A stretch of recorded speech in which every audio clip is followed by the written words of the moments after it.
मुख्यमंत्री शिंदेंच्या एका बलात्काराला 2 महिन्यामध्ये फाशी दिल्याच्या वक्तव्यावरून आता वाद निर्माण झालेला आहे। 2 ते 3 महिन्यांपूर्वी एका बलात्कार प्रकरणातील आरोपीला फाशीची शिक्षा दिल्याचं रत्नागिरीतील एका कार्यक्रमात शिंदे म्हणाले होते। खोटारड्या मुख्यमंत्र्यांनी हे प्रकरण कुठलं आहे, आरोपी कोण हे स्पष्ट करावं अशा प्रकारचं आव्हान त्यानंतर विजय वडेट्टीवारांनी दिलेलं आहे। बलात्कारासारख्या प्रकरणामध्ये तरी मुख्यमंत्र्यांनी खोटं बोलू नये अशी टीका देखील विजय वडेट्टीवारांनी केली आहे।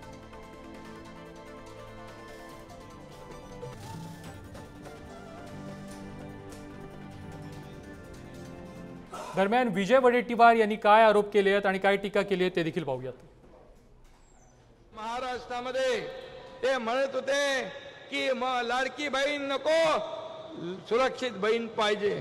मी आपल्याला सांगतो 2 महिन्यापूर्वी 3-4 महिन्यापूर्वी एक अशीच घटना घडली माझ्या बहिणीबरोबर आणि त्याला फास्ट ट्रॅक केसवर आम्ही चालवलं, स्पेशल वकील दिले, एव्हिडन्स दिले, पोलिसांनी सगळं जे मेहनत केली आणि त्या आरोपीला 2 महिन्या केस मध्ये लागले आणि त्याला फाशीची सजा झाली।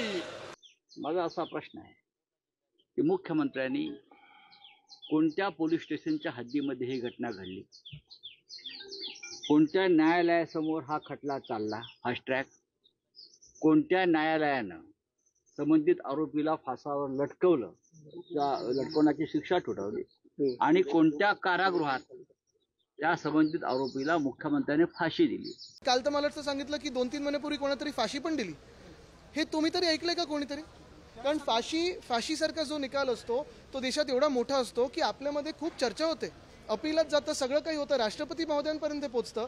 काल जे स्वतः खोटं बोललेले आहेत घटनाबाह्य मुख्यमंत्री, त्याच्यावर त्यांनी पत्रकार परिषद घेऊन पहिलं तर 2 महिन्यापूर्वी की 3-4 महिन्यापूर्वी हे सांगावं, कारण त्याच्यात त्यांची गफलत झालेली नेहमीसारखी। त्याच्यानंतर त्यांनी सांगितलं की आम्ही 2 महिन्यात सगळं काही निकाल लावला आणि फाशी दिली। कोणाला दिली, कशाबद्दल दिली, कधीची केस होती, कशी झाली ही फाशी, कुठे दिली ही फाशी, हे सगळं त्यांनी लोकांना सांगावं, कारण ते एवढं खोटं बोलत चाललेलं। आम्हाला माहिती होतं त्यांच्यात किती खोटेपण आहे, पण तो आता जग जाहीर होतो।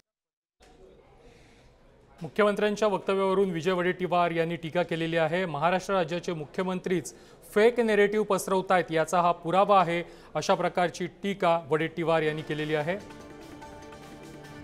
बलात्कार सारख्या गंभीर गुन्ह्यातील आरोपीला 2 महिन्यात फाशी दिली असं भर सभेत धडधडीत खोटं मुख्यमंत्री बोलतायत असं देखील विजय वडेट्टीवार म्हणाले। मुख्यमंत्र्यांनी सांगावं, महायुती सरकारच्या काळात 2 महिन्यात कोणत्या आरोपीला फाशीची शिक्षा दिलीत हे आता मुख्यमंत्र्यांनी उघड करावं, स्पष्ट करावं। बलात्कारी तर सोडा, इतर कोणत्या प्रकरणातील आरोपीला 2 महिन्यात फाशी झाली त्या आरोपीची नावं मुख्यमंत्र्यांनी जाहीर करावीत। हे महाविनाशी सरकार आल्यावर फक्त SITची स्थापना होते, त्याचा अहवाल येतो का, कारवाई होते का अशा प्रकारचा सवाल देखील विजय वडेट्टीवार यांनी मुख्यमंत्र्यांना विचारला आहे। मुख्यमंत्री महोदय, बलात्कारासारख्या प्रकरणात तरी न केलेल्या कामाचं श्रेय घेऊ नका अशा प्रकारची टीका देखील विजय वडेट्टीवार यांनी केली आहे।